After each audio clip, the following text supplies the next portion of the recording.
Hello, hello, hello, away we go. Today we're gonna have a look at a bit different market. So it won't be crypto.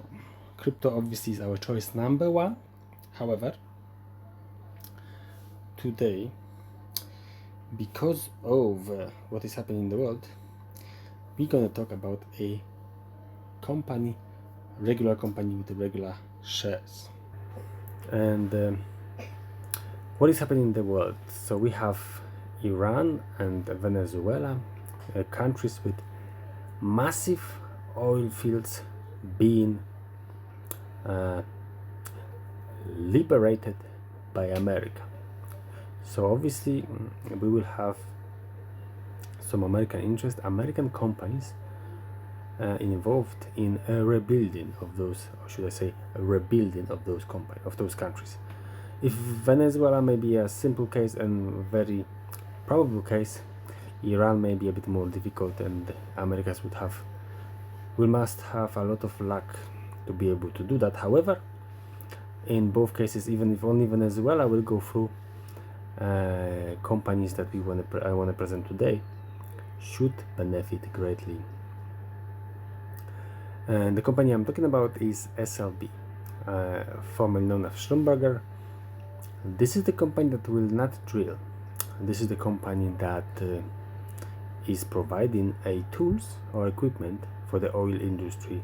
So all those companies like Chevron that we would like to drill, they will get their equipment from SLB. So you can see they've got the expertise, they've got the equipment, they've got everything that is needed to restart oil productions all over the place, right? And let's get into a bit more detail. That is the question, and that is the answer from ChatGPT.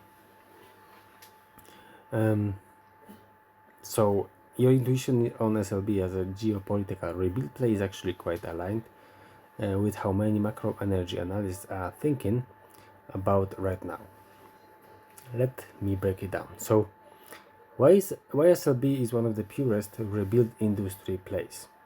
SLB is the largest oilfield services company in the world. If that it doesn't produce oil, it provides the technology. So as we said, and that matters because oil sector who benefits is the higher oil prices those are producers, new drilling service companies, which is SLB, Halliburton and BKR, and the refining flows refiners, which is I think Velo Energy and MPC. If Venezuela or Iran reopen or rebuild, the first capex wave goes to service companies, and drilling rigs, completions, well remediation, artificial lifts, etc. That is exactly what SLB is selling. Venezuela SLB may be the biggest winner. There's a strong structural reason. SLB never fully left Venezuela. It is currently the only international oilfield services firm still operating there. So they are in Venezuela. They can actually start straight away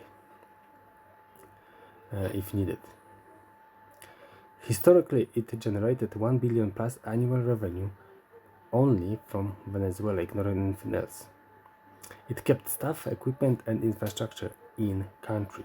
So if Western capital flows are coming back in, Chevron expands production, Western majors return, Venezuelan fields need rebuilding. SLB is already on the ground. This is why analysts say SLB and Halliburton are best positioned to capture the investment wave. And the market has already reacted. SLB stock rose 23%. When it goes to Iran angle, Iran is similar story but slower. If sanctions ease, Iran needs massive reservoir services, enhanced recovery, offshore drilling, digital reservoir modeling. These are all SLB core competencies. However, Iran tends to use Chinese services and domestic engineering firms. So the SLB upside there depends on sanction and Western re-entry. The real bull case, which most people miss, is the big macro thesis, which is not only in Venezuela. It's global upstream capex returning after 10 years of underinvestment. So we have globally much bigger investments coming into oil industry. Drivers: Middle East expansion, offshore Brazil, Guyana, Deepwater Africa, LNG build out. Oil services companies are leveraged to capex cycles, not oil price itself. Think of SLB like Nvidia of drilling infrastructure, just what I mentioned before. So around 71-75 billion at the moment. Bull case is well below historical range, and time wise we are actually exactly at a good point of re-entry, even ignoring Venezuela, because of the spending that worldwide that is happening in oil industry at the moment. So oil price collapse: if Brent drops below 70, upstream capex cuts, service companies hit first. Venezuela politics: the rebuild could take years. Those are the risks, obviously. OPEC strategy: if OPEC keeps spare capacity high, less incentive to invest globally. About the jump trading claim, I did also ask if SLB stock was purchased by jump trading, because I had that somewhere that jump trading made a huge purchase of SLB shares, but I cannot find a reason or confirmation of that now. Same with ChatGPT, couldn't find any evidence of the buy, unfortunately. So SLB is one of the best ways to play a global oil capex cycle.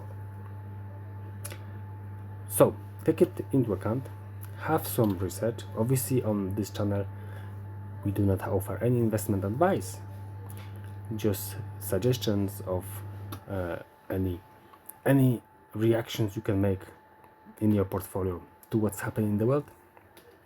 Obviously the best investment at the moment are still cryptocurrencies, but SLB is definitely an interesting play to not be overlooked. So do your research. Halliburton, SLB are definitely stocks that a lot of people are looking at the moment, and now you can be one of them. Until the next investment update.